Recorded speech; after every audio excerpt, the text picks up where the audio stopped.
pinagpundan. Ako sa mag-jacket. Hindi sakit na naman. Sipin, alahanin. May sipin mo. Sabi ko ginagawa na nagkakasabot ka pa rin. Wala na akong mahirapan. Wala akong masabi mo na mahapin. Naman ako eh.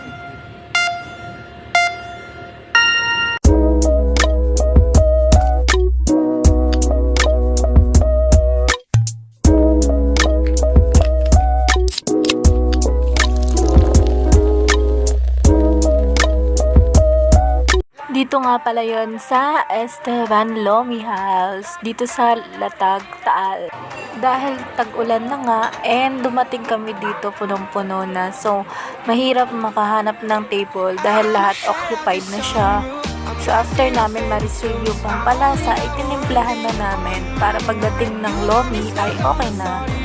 Hindi nga pala mga kahada first time dito namin ni Joseph dahil dati pumunta na kami dito and that time hindi ako mahilig sa Lomi kaya ang trinay ko lang dito ay yung mga tapsihan nila. So masarap din naman yung tapsi nila.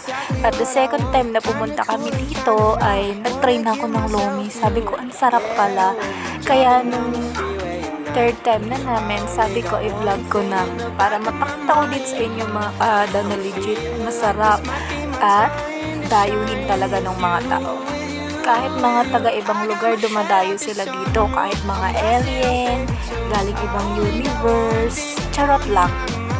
Pero legit mga kahada, sobrang sarap dito. Meron pa kaming isa pang kinakainan na favorite talaga namin. Doon naman siya sa San Nicolas, yun ay ang Balbon's Lomi.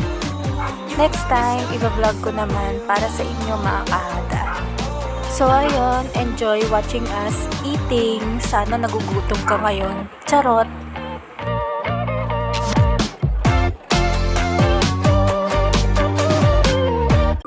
Okay, kain lang.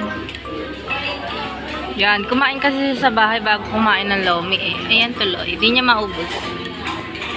Busog na daw siya. Busog ka na?